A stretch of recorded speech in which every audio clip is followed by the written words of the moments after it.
संगम नगरी प्रयागराज में board of revenue के बाहर अधिवक्ताओं द्वारा विरोध प्रदर्शन किया गया। हाथों में पोस्टर लेकर विरोध प्रदर्शन किया। प्रदर्शन कर रहे अधिवक्ताओं का आरोप था कि बोर्ड ऑफ रेवेन्यू की चेयरमैन के द्वारा नियम विरोध काला कानून पास कर सरकारी मुकदमों की सुनवाई के लिए 3 जजों की पीठ बना दी और जनता के मुकदमों के लिए सिंगल जज ही सुनवाई करेगी। वहीं पूर्व महासचिव पंकज कुमार श्रीवास्तव का कहना था कि आखिर सरकारी और जनता के मुकदमों में भेदभाव क्यों? बोर्ड ऑफ रेवेन्यू की गरिमा गिराया है और कमिश्नर कोर्ट से भी नीचे की बोर्ड ऑफ रेवेन्यू कोर्ट बना दिया है।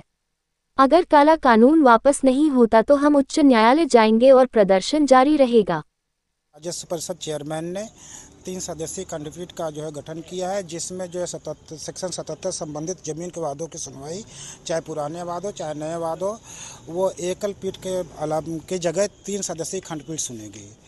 और माननीय चेयरमैन का यह कहना है उनके द्वारा नियुक्त किए गए मेंबर एकल बेंच पर उनका विश्वास नहीं है और जो शासकीय संबंधित भूमियाँ हैं उनके संबंध में केवल वही सुनेंगे।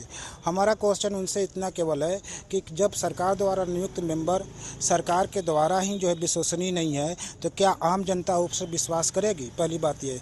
दूसरी बात ये, जिन सेक्शन में दिए गए शक्तियों का उन्होंने प्रयोग किया है उस सेक्शन में ऐसी शक्ति का प्रयोग करने का उनको अधिकार ही नहीं दिया गया है। वो कैबिनेट से स्तर के ऊपर जा कर के उन्होंने अपने अधिकारों का प्रयोग किया है। तीसरी बात यह है कि हमारे राजस्व परिषद को, जो कि उत्तर प्रदेश की किसानों के सबसे बड़ी अदालत है जिसे सुप्रीम कोर्ट कहा जाता है, उसे कमिश्नर कोर्ट से छोटा कर दिया गया है। उन्हीं वादों के संबंध में कमिश्नर कोर्ट को और राजस्व परिषद को बराबर का दर्जा दिया गया है। यदि वही मुकदमा कमिश्नर कोर्ट में फाइल होगा तो वो अकेले बैठ करके सुनेगा, एडिशनल कमिश्नर अकेले सुनेगा। और यहाँ पर उसी मुकदमे को हमारे मेंबर 3 मेंबर मिल करके आदेश करेंगे, वो आदेश कमिश्नर कोर्ट के एकल आदेश के बराबर होगा। तो क्या हमारे राजस्व परिषद जो अंग्रेजों के समय से बनी हुई है उसकी गरिमा को क्षति नहीं पहुंची है? हम ये बिल्कुल के नाम से बर्दाश्त नहीं करेंगे कि हमारे राजस्व परिषद की गरिमा को कोई एक तानाशाह करके अपने मनमानी ढंग से और बिना एक्ट में दिए गए शक्तियों का प्रयोग करते हुए हमें एकल पीठ का गठन कर दे। ये गलत है। और नहीं होगी तो क्या करेंगे? मांग पूरी नहीं होगी तो हम न्यायालय का नाम से सहारा लेंगे और उनके खिलाफ पुरजोर हम प्रदर्शन करते रहेंगे। आंदोलन हमारा तब तक चलता रहेगा जब तक वो हमारी मांग को पूरी नहीं करेंगे। अब पंकज कुमार श्रीवास्तव, पूर्व महासचिव। किस तरह से पावर होता है किसको इस तरह गठन करने का, और जिस तरह से चेयरमैन ने गठन किया उसका किस तरह का विरोध? देखिए, माननीय चेयरमैन साहिबा को कानून की जानकारी ही नहीं है।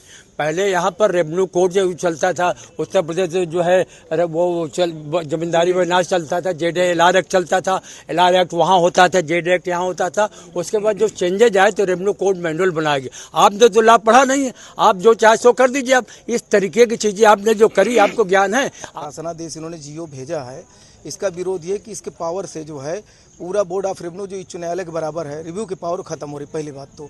दूसरी बात, यहाँ खंडपीठ दो मेंबरों को नहीं बन पाती। आए दिन कभी एक मेंबर छुट्टी में, ये 3 मेंबर करेगा तो इसके खिलाफ कोई प्रोविजन नहीं दिया कि उसके खिलाफ कहाँ जाएगा आदमी।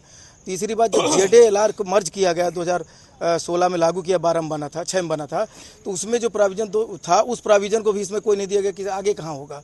तो ये इन सब कारणों से ये जो कानून आया है, ये 2 महीने के लिए चेयरमैन है। तो ये जो एक प्रकार से गांव सभा में हर पार्टी है, आप इसमें एबीटी फाइन नहीं करते हैं कि कौन सी ज़मीन गांव सभा की होगी, कौन उसमें लैंड उसमें 132 में आती है, उसमें मतलब गांव सभा की।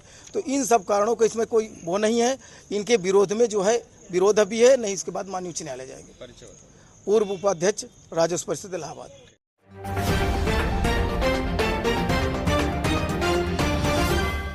संगम नगरी प्रयागराज में जहां मानसून में दस्तक दे दी है तो रिमझिम बारिश होना शुरू हो गई है और बारिश में बाद प्रयागराज के करेली की सड़कों पर पता नहीं चलता कि सड़क में गड्ढे हैं या गड्ढे में सड़क। जब पहली बार योगी सरकार बनी उसी समय सड़कों को गड्ढा मुक्त बनाने के लिए सख्त निर्देश दे रखे हैं। इसी के तहत संगम नगरी प्रयागराज शहर में जगह जगह सड़क पर बने गड्ढों पर पैचिंग भी की गई, लेकिन शायद करेली की तरफ लोक निर्माण विभाग की नजर नहीं गई। यह इलाका गड्ढा मुक्ति अभियान से अछूता ही रह गया है। यहाँ कई सड़कों की दशा ऐसी है कि अक्सर लोग दुर्घटना का शिकार होते हैं। बता दें, 40 गांव को जोड़ने वाली करेली के पहलवान चौराहे से मस्तान मार्केट की ओर जाने वाली मुख्य सड़क बदहाल है। करीब 14 वर्ष पहले लोक निर्माण विभाग ने इस सड़क को बनवाया था। चकाचक सड़क से लोगों को राहत भी मिली, लेकिन ये अधिक समय तक लोगों को सुविधा नहीं दे सकी। सड़क पर जगह जगह गड्ढे बन गए हैं। वहीं इस मामले को लेकर मीडिया ने ग्राउंड जीरो पर जब स्थानीय लोग से बात की तो उनका कहना था कि बारिश के बाद सड़कों पर गड्ढा में पानी भर जाता है और आने जाने वाले लोगों को परेशानी होती है। जब स्थानीय विधायक और संसद के बारे में सवाल किया गया तो उनका कहना था क्षेत्रीय विधायक नंदी यहां कभी नहीं आते और यहां के लोग खराब सड़कों से परेशान हैं। पूरा व्यापार खराब हो गया है। जल भराव और गड्ढा के कारण लोग रुकना पसंद नहीं करते। जर्जर सड़क की वजह से आए दिन दोपहिया वाहन सवार दुर्घटना में जख्मी होते रहते हैं। कई बार तो ई रिक्शे तक पलट चुके हैं। लोगों ने कई बार सड़कों की मरम्मत को लेकर लोक निर्माण विभाग के अधिकारियों से मांग की, लेकिन कोई ध्यान नहीं दिया गया। बता दें 2 दिन पहले मुख्यमंत्री आदित्यनाथ प्रयागराज आए थे और लोक निर्माण विभाग के संग बैठक भी की थी। अब देखना होगा कि प्रयागराज के करेली की यह सड़क बन पाती है जो 40 गांव को जोड़ती है, या फिर लोग किसी गड्ढे युक्त सड़क पर चलने को मजबूर रहते हैं। ऐसा नहीं बने कि आदमी परेशान है, गिर जा रहा, हाथ पैर टूट रहा है, पैदल चलने के लिए भी समझ लीजिए कि आफत है। यहाँ के विधायक तो क्षेत्र के नंदी हैं। नंदी है। फिलहाल आते हैं? फिलहाल अब कहाँ आते हैं ही। 40 गांव को जोड़ने वाली सड़कें हैं और हम लोगों का ये हाल है कि दुकान बंद कर दिया जाए, यहाँ चला जाया जाए। और ये हाल है कि कोई कस्टमर हमारी दुकान पे चढ़ नहीं रहा है। और ये सड़कों पे गड्ढे इतने हैं कि यहाँ रोज डेली 40 से 50 आदमी गिरते रहते हैं, उनके चोट आती है, वो अस्पताल जाते हैं और बहुत से समस्याएं हैं। और यहाँ न कोई नेता आता है, न कोई सभासद आता है, न कोई देखने आता है, न कोई पूछने आता है। संसद तो रोटी रमन सिंह के लड़के हैं और विधायक जो हैं ये हमारे नंदी साहब हैं। और ये कभी भी आज इलेक्शन के बाद यहाँ झाग भी नहीं चले कि यहाँ क्या दुर्घटना घटित हो रही है और या लोगों को क्या समस्याएं हैं। कोई भी समस्या का कोई भी उल्लंघन नहीं। दोनों तरफ गहरी गहरी नाले के बराबर जगह खोद दी गई है। प्रॉपर इसकी रिपेयरिंग नहीं हो रही है। पूरे इस इलाके में लोगों को परेशानी का सामना करना पड़ रहा। टेम्परेचर डाउन हुआ है लेकिन लोगों की चलने फिरने परेशानियां बढ़ गई और प्रशासन इस पर कोई ध्यान नहीं दे रहा। क्षेत्रीय विधायक यहाँ नंदी जी हैं और सांसद यहाँ पर उज्ज्वल रमण सिंह हैं। अब ये चुनाव हो जाता है तो दिक्कत तो रहती ही है। क्षेत्रीय विधायक जो हैं वो सरकार से जुड़े हुए हैं और जो सांसद हैं वो कांग्रेस से जुड़े हुए हैं।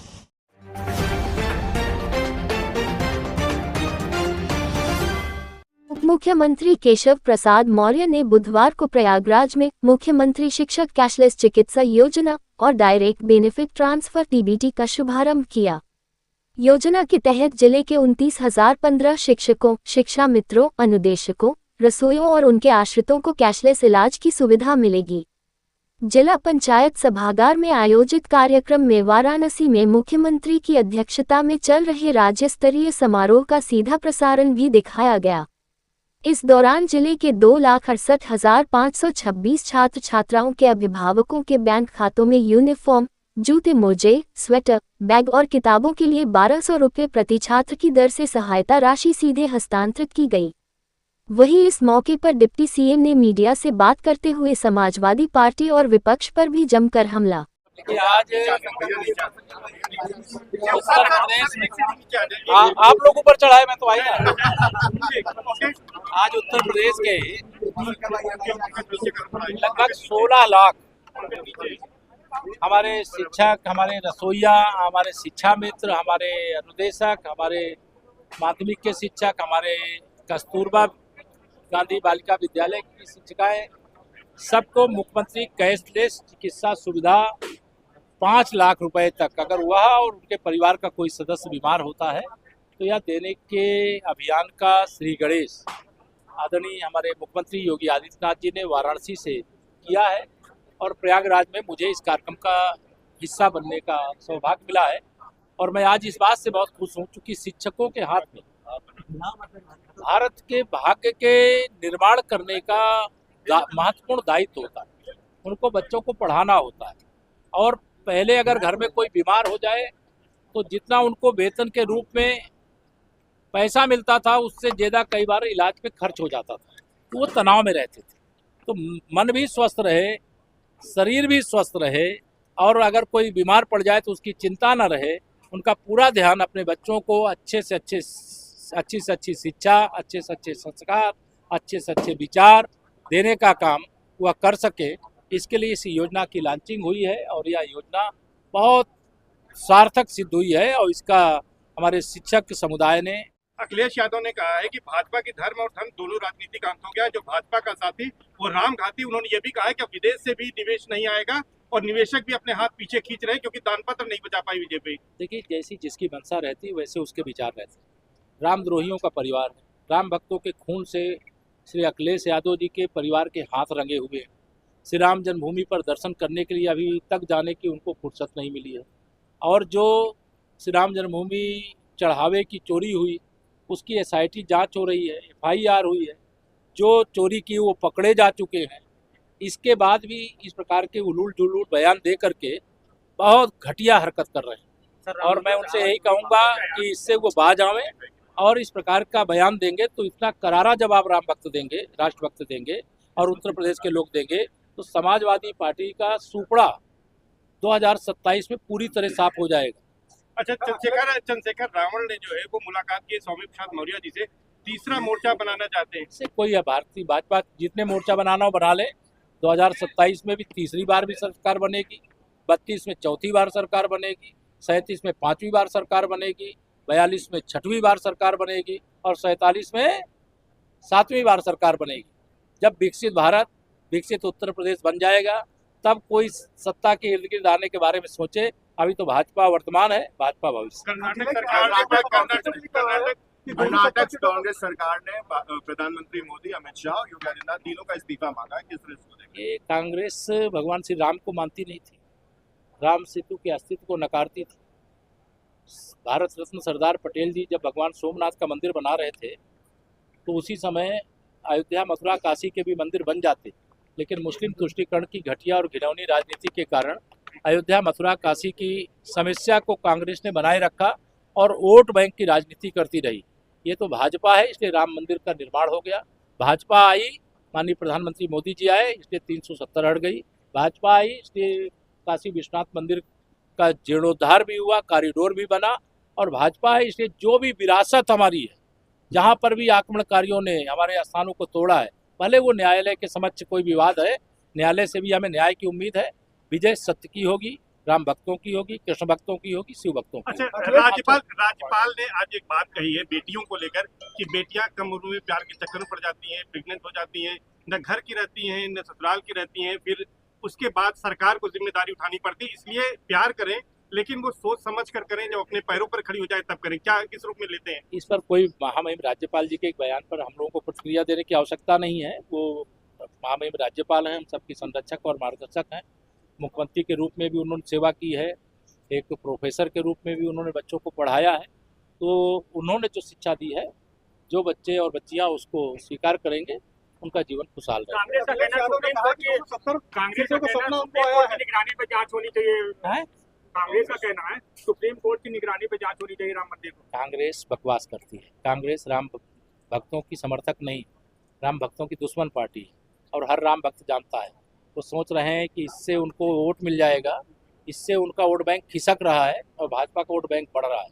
जब 27 का रिजल्ट आएगा, आप देखेंगे यूपी सहित जिन राज्यों में चुनाव होने जा रहे हैं वहाँ कमल का फूल खिलेगा और फिर भाजपा सरकार बनेगी। एक पेड़ माँ के नाम अभियान शुरुआत होगी, लेकिन अखिलेश यादव जी ने आरोप लगाया है 35 करोड़ पेड़ लगाने में एक पेड़ 10 रुपए का, तो 350 करोड़ रुपए बीजेपी सरकार कमाने की योजना बना रही है। देखिए, जिसकी जैसी प्रदूषित यानी दूषित मानसिकता होती है, वैसे उनके विचार और वैसे उनके बयान आते हैं।